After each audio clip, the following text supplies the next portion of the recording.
Olá, meus queridos. Hoje tivemos alguns contratempos, né?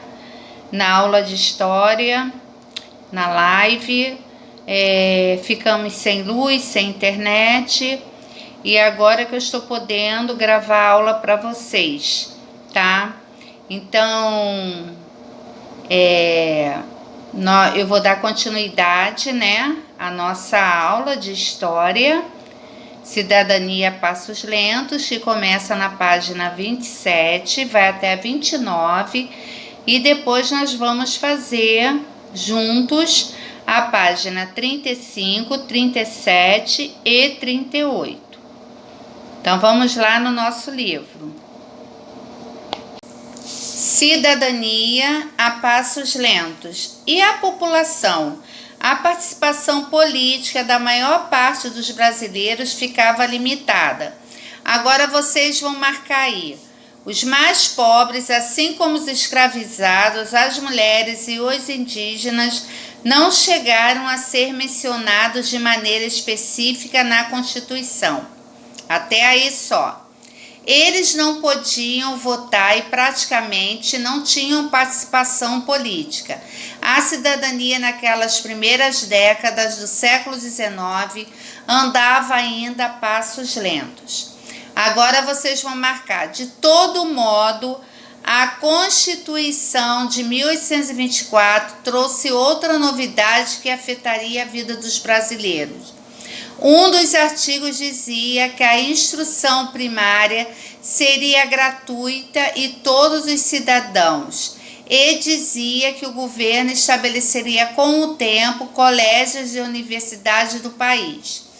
Quer dizer, eles começaram a dar instrução às pessoas, tá? Então vocês vão marcar de modo até cidadãos.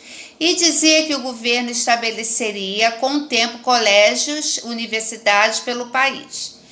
De fato, muitas escolas foram abertas com o passar do tempo, mas nem todas as frequentavam. Muitas crianças pobres precisavam ainda trabalhar para ajudar seus pais, por exemplo. Naquela época, nem todas as crianças iam para a escola. E nos dias de hoje, também, nem todas as crianças vão para a escola. Eles ficam ajudando aos pais, né, para ter uma renda melhor. E os escravizados? Vocês vão marcar agora.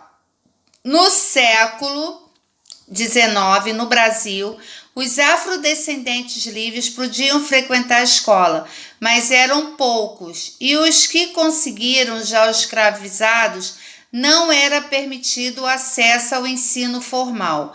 Porém, muitos deles, em especial nas cidades, aprendiam a ler e a escrever. Mesmo assim, a maioria da população afrodescendente, escravizada ou livre, permanecia excluída da escola. Eles não podiam estudar junto com outras pessoas, junto com o branco, no caso, né? Porque os escravos, no passado, eles não podiam ficar junto com os brancos. Então, por isso que eles não podiam ir para a escola. E quem aprendia a ler eram aquelas pessoas assim, que gostavam dos escravos, aí ajudava a ler e a escrever. Então, é para marcar até aí escrever, tá? A ler e escrever. Mesmo assim, a maioria da população afrodescendente, escravizada ou livre, permanecia excluída da escola. Isso só mudaria com o fim da escravidão em 1888, quando a população negra começou a ter mais espaço na educação. Rumos à cidadania na República. Agora, nossa viagem pelas origens da cidadania entre os brasileiros nos leva a outro período da história. Aí vocês vão marcar o início da República no Brasil. A proclamação da República ocorreu em 15 de novembro de 1889. Quais seriam os caminhos da cidadania a partir de então? Aí vocês vão marcar de o início até então. Então, gente, antes o Brasil era um país de monarquia. Quem governava? O imperador, a rainha, a imperatriz, o rei, né? E eles governavam sozinhos, tá bom? E o que acontecia? Passava de pai para filho. Já na República, não. A forma de governo em que os representantes do povo governam para toda a sociedade, sendo escolhidos pelos cidadãos. Não é só ele que manda na República, não é só o presidente. Tem várias pessoas ao redor dele que também mandam. Então, vocês vão marcar esse quadradinho mais esse quadradinho, esse retângulo todo. Aí depois vão marcar com o processo que levou à proclamação da República.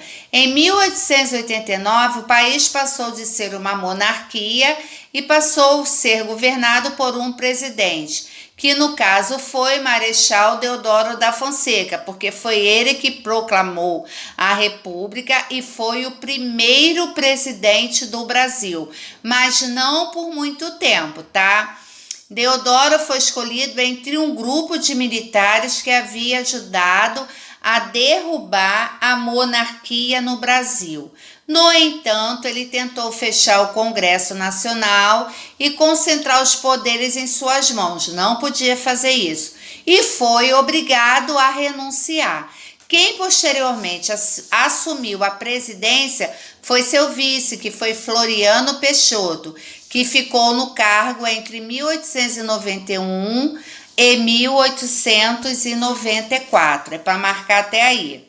E depois vocês vão marcar a proclamação da República no Brasil. Foi realizada por setores militares do Exército e por parte dos grandes proprietários rurais ligados à produção do café.